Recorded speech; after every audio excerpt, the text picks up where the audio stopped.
This is the Memorial Day Parade for 2017.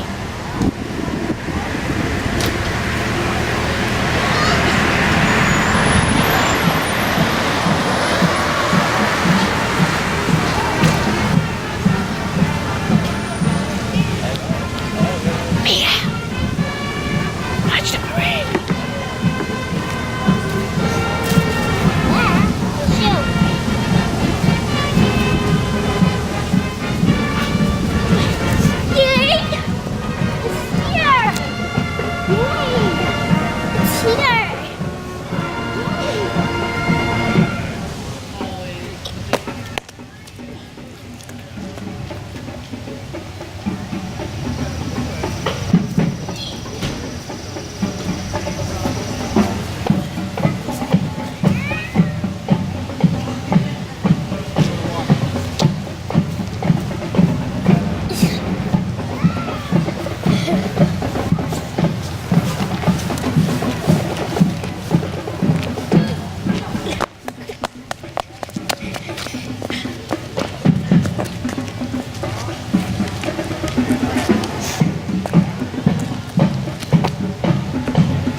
Our Father in heaven, we are grateful to be here today, gathered as grateful citizens of the United States of America. We are thankful for the brave men and women who have answered the call to defend our great country. We are even more grateful for those who have laid down their lives that we can be free today. We are grateful to live in the land of the free. And we know that it is because this is also the home of the brave. For them, we are thankful. As we stand here at this granite marker to hold us in memory of the sacrifices that have been made in our behalf, we express our gratitude to all the veterans of our community of Sanford and Springdale that have served our country so nobly and faithfully. And now ask, Father in heaven, a blessing upon these proceedings, that our hearts will be open to renewed gratitude and understanding of the privilege that is ours to live in this great country. We ask this blessing and give our thanks in the name of Jesus Christ. Amen. Amen. Cover.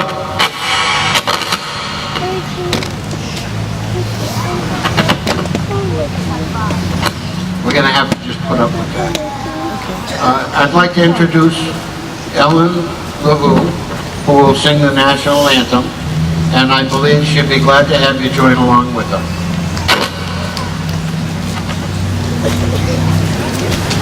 Thank you, Jim.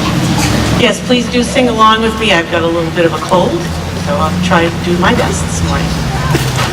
Oh, say, can you see by the dawn's early light what so proudly we hailed at the twilight's last gleaming through broad stripes and bright stars, through the perilous fight, o'er the ramparts we watched were so gallantly streaming, and the rocket's red glare, the bombs bursting in air, gave proof through the night that our flag was still there. Oh, say, does that star-spangled banner yet wave o'er the land of the free and the home of the brave?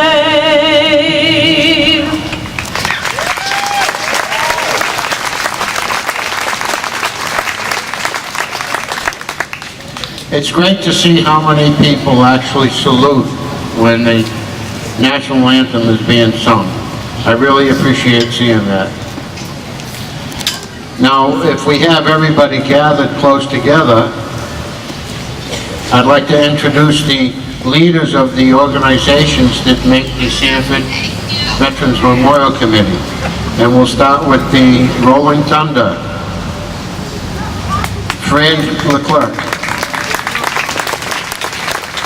DFW Post 9935, Commander-elect Jim Batchelder, and the President of the Auxiliary, Mike Grenier. American Legion Post 19, Mike Enoisa. And the Auxiliary President, Debbie LaHoo.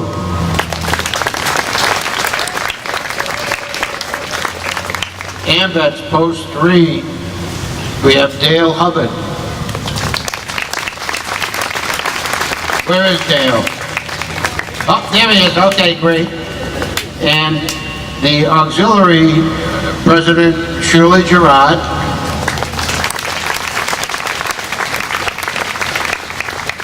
And the sons of AMVETS are today's honor guard. And they've been out shooting the rifles all day long.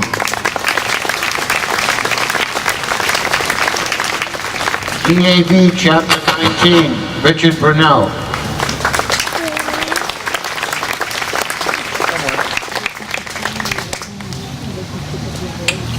Marine Corps League, Roger Warren and John Flatler.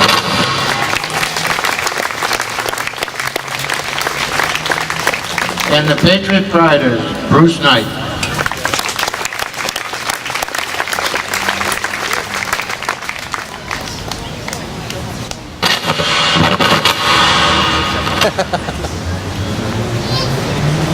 Today is a special day because the Grand Marshal of the parade is somebody that I've known around town for as long as I've been in town.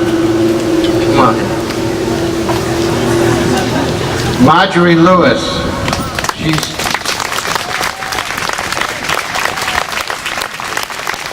How long have you been in the auxiliary? 50 years she's been in the American Legion Auxiliary. And I see her every year at AMVETS, every year when we are lining up for Veterans Day, she is there with the auxiliary members. And if she's not there, I know there's something wrong.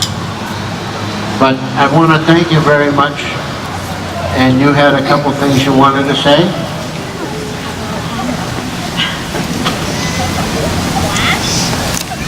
Well, I'd like to thank the Veterans Committee for honoring me this way. When I was a child, I first heard the word veterans from a lady whose father had died at the Second Battle of Bull Run in Civil War. This word is part of every generation, some way or another. The many flags flying in the cemeteries honor those who've gone. But we can do no less than show respect to those that are with us and offer help for those that need it. Thank you.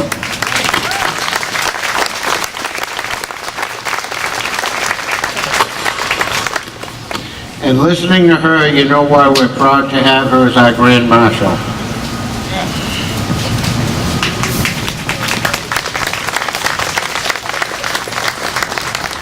Our guest speaker today is Teague Morris.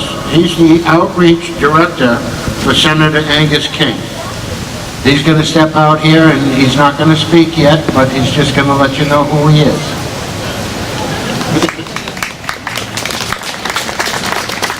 We have a representative from Senator Collins' office, Paul Nelson.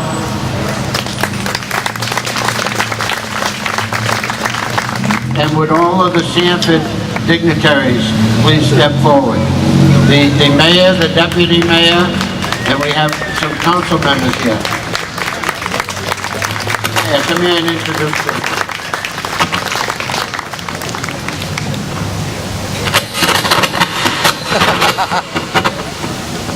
The city is not in charge of the sound today, by the way. I don't think anyone is. We have Councilor Smith, at a distance here, I don't want to forget you, so I'll start with you, Councilor Smith. Deputy Mayor Herlihy, Councilor Lanigan, Councilor Tuttle. Anyone else? And my name is Tom Cody, Mayor of Sanford. Welcome, we really appreciate this amazing turnout, and appreciate everything the veterans are doing for us in the community. Thank you.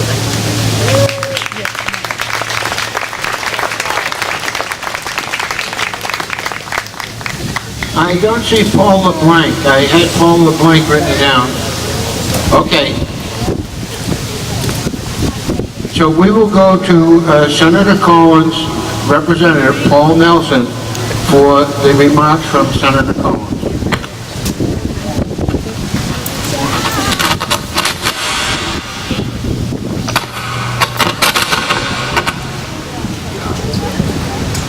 Hey, good morning, everybody. It is an honor to be here today on behalf of U.S. Senator Susan Collins, and I have a letter from the Senator addressed to all of you that I will read from her.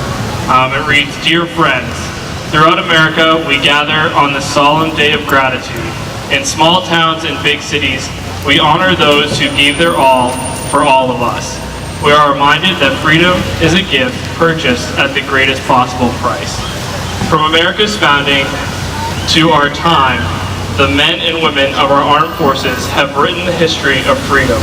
From generation to generation, they add new and inspiring chapters of valor, devotion to duty, and sacrifice. On this day, as we honor the fallen, we also honor those who served and returned home, and those who serve today. And as we thank our men and women in uniform for their sacrifices and contributions, we also thank the families, the husbands and wives, sons and daughters, brothers and sisters, and mothers and fathers who endured the separation, the anxiety, and at times the grief that are also part of freedom's price. It is significant that a day dedicated to the deepest of human emotions, grief, remembrance, and gratitude, began not by a decree from any high authority, but in the hearts of ordinary people. As the Civil War ravaged the countryside and took an ever greater and more ghastly human toll, widows and grieving mothers on both sides of the conflict began placing wildflowers on the graves of the soldiers, regardless of uniform, who fell in their fields and forests. From those humble beginnings, we have remained true to Memorial Day's original spirit. Memorial Day is about remembrance. It is also about resolve and our commitment to uphold the values that inspire the sacrifice we honor today. This was best articulated in what many regard as the first and finest Memorial Day speech. It was given not on a warm May morning, but on a chilly November afternoon in a place called Gettysburg. These are the words of President Abraham Lincoln, that from these honored dead, we take increased devotion to that cause for which they gave their last full measure of devotion. May God bless you all, and may God bless America. Signed sincerely, Susan M. Collins, United States Senator, State of Maine.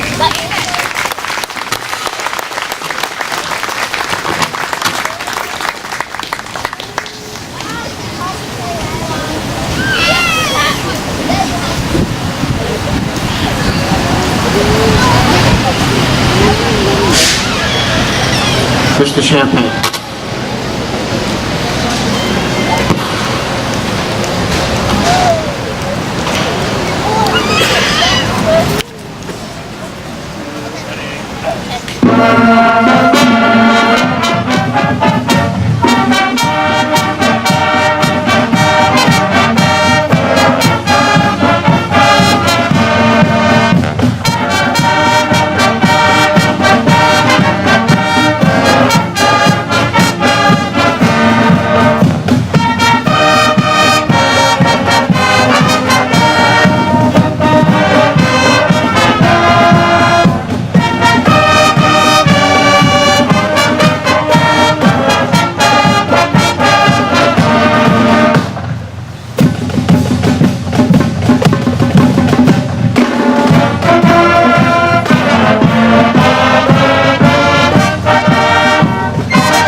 I'd like to introduce our guest speaker by telling you a little bit about him. Teague Morris. Teague was raised in Vassalboro, Maine, and currently resides in Litchfield. He's a former long-term care social worker who previously worked with Spectrum Generations, Central Maine's area agency on aging. He earned a doctorate in public policy at the Muskie School of Public Service at USM, taught at USM Lewiston Auburn campus, and conducted policy research at Bates College. As Outreach Director for Senator King, Teague focuses on senior, veteran, and low-income policy issues and constituents. Today, Teague is going to reflect on his own family's connections to Memorial Day, what it means to him, and his hope for the future. I personally have worked with Teague because he's involved with the homeless veteran issues, and I was involved with that for the past 10 years, and I know he's done a lot to help the veterans. So let's welcome him to Sanford.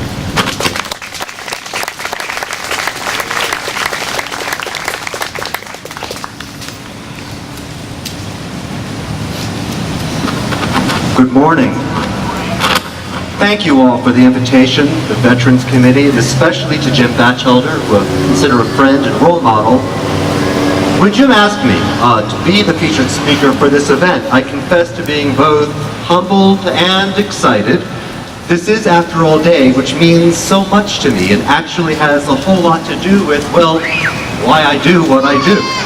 I have a complicated history with this day, something I expect many of you can relate to. I'll explain. My family is a microcosm of what makes the United States so remarkable. We're a melting pot of religions, traditions, and ethnicities, political persuasions, and orientations. I come from a family of Central and Eastern European Jews, Russians, Latvians, Poles, who came to this country more than 100 years ago. Other family came over on the Mayflower, and some were here perhaps even before that. My mom and dad, a Vietnam-era veteran who grew up in the Southern Baptist Church, introduced our family to the Religious Society of Friends. So my brother and I grew up attending Quaker schools. There are Methodists and Nazarenes in our family. My husband was raised American Baptist. I have cousins from Mongolia and New Zealand Maori. As you might imagine, family gatherings are pretty interesting. I love the diversity in my family, the diversity of this country. I wouldn't have it any other way. My boss, Senator King, says diversity is the secret sauce of what makes this country so great. Memorial Day reminds me of why I have the privilege of all this diversity. It is because so many countless others have sacrificed to make it so.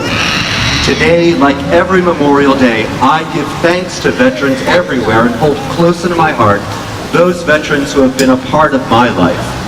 And I also remember those who, though they may not have served in uniform, gave time, talent, and intellect in service to the best of this country's ideals during times of war and times of peace. I give thanks to my father and mother-in-law, Litchfield, Maine's Granville and Shirley Small, both World War II veterans. Granville was a PFC in the Army Field Artillery. He was awarded multiple ribbons and medals for his bravery in the South Pacific. Shirley was a Navy wave, a cartographer who mapped routes across the Arctic Circle. I think of my grandfather, Mac Marishik, who at the start of World War II was put through an accelerated engineering program so that he could get to work designing aircraft for the war effort. This is a true story. At some point, my grandfather's work assignments called for him to be ready to leave his home at odd hours, at a moment's notice, to be transported to unknown destinations where he was given a drafting board, materials, and an assignment with no further explanation.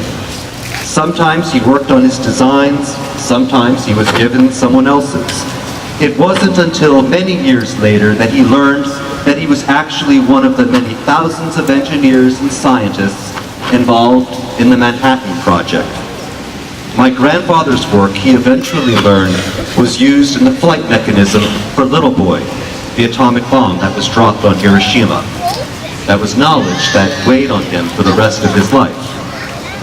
And there's my dad, Danny Morris, an Army sergeant stationed in Chicago who worked as an MP during the Vietnam War. Now, compared to a lot of friends' dads who were veterans of Korea or even World War II, my dad's outlook was distinctly different. Growing up, I didn't think of Memorial Day so much as a day for taking pride in valorous achievements as it was a day for mourning poor political judgment and anger for turning our backs on those duty-bound who did what they were asked and not holding our arms open to them on their return. There's a lot of sorrow around this day to make sense of, too. But there's also hope in this day, so I'll share a story about one other person in my constellation of heroes, Rufus Jones from South China, Maine. Rufus was born in 1863 of an old Quaker family who went on to found the American Friends Service Committee. Following Kristallnacht in November 1938, when so many German Jews were killed, their homes and businesses rampaged, Rufus and two companions sailed to Nazi Germany the following month, right before Christmas, to plead with the Gestapo officials to let them provide sustenance and safe passage to Jews, especially to the children. Rufus wrote, "There must be no illusion in our mind about this venture of ours. The difficulties of space, of distance, of stubborn ocean stretches we can probably overcome. Mountains can be tunneled, they can even be removed. Matter is no doubt stubborn, but nothing in the universe is so strongly unconquerable as a mind possessed by a set of ideas that have become entrenched and sacred. Our struggle is not with flesh and blood, but with an intangible set of entrenched ideas, what we now call ideologies. We can almost certainly accomplish some practical things which need personal attention. Whether we can influence minds or soften hearts or make spiritual forces seem real, that remains to be seen. We shall do our best and wisest, and we shall go in the strength of God." Famously, the three were allowed into Germany with little difficulty, right into the Gestapo headquarters, where they made their case to deputies of Heydrich, chief of the Gestapo at the time. His nickname was the Hangman. While their case was being deliberated in another room, they could see Heydrich watching them.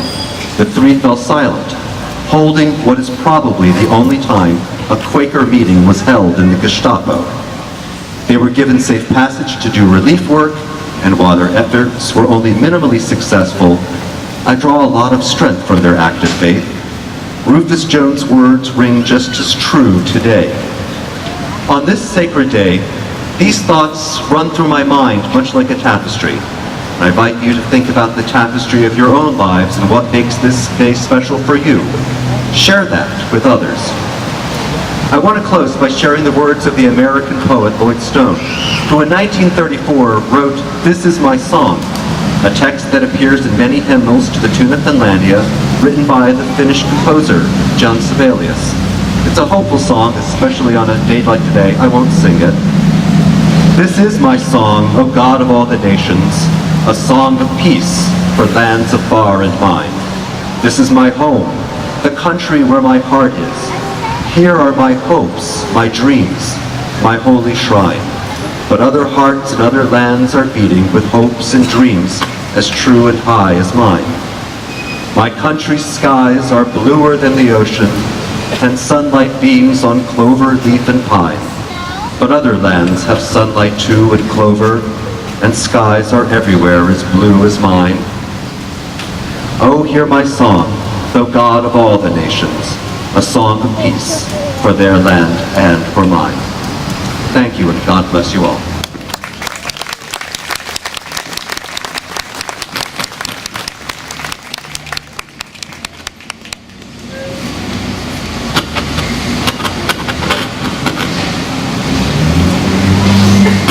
Thank you very much, Steve.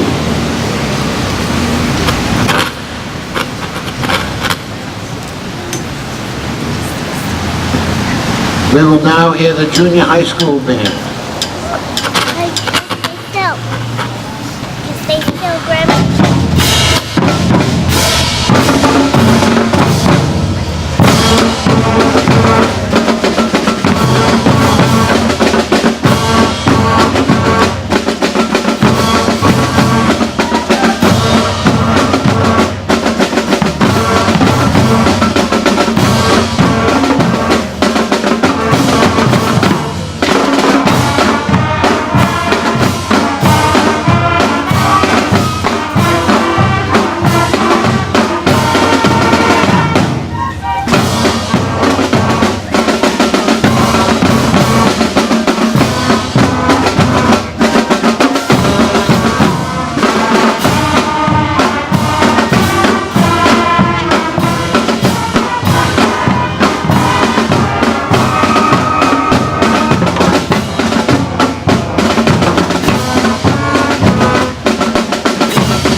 We're coming to the end of our ceremony, and at this point, what we will do is have the Grand Marshal and guest speaker place the wreath at the memorial. And when they return back here, we will have the rifles being fired by the Honor Guard, and then we will have the buglers play taps. Thank you.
You know, sometimes the day happens right when it's happening. And that happened today because we asked 2 Boy Scouts to lead the parade. The color guard that we thought was going to be there didn't show up. And also we had 2 buglers that were with us all day today. And I have their names. And if you read the Sanford News next week, I hope you'll all know who they are. And I want to thank them for being with us all day today.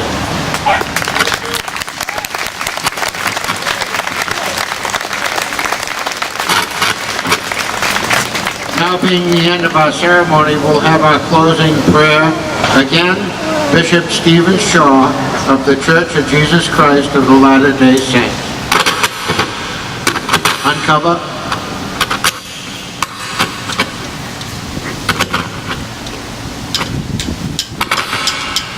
Our Father in heaven, as we stand in this sacred place today,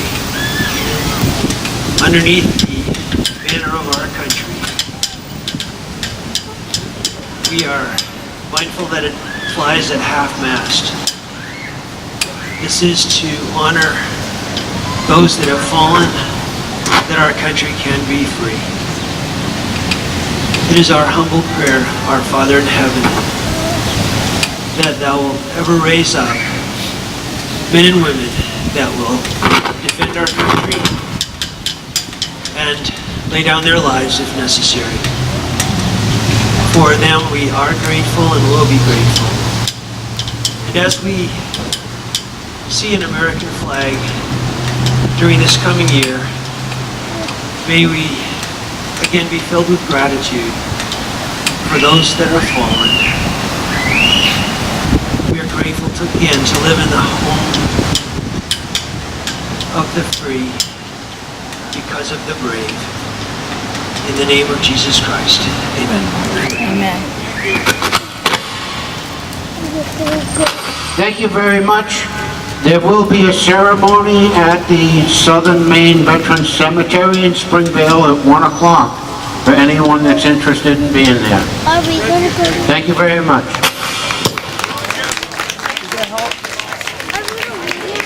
Yeah.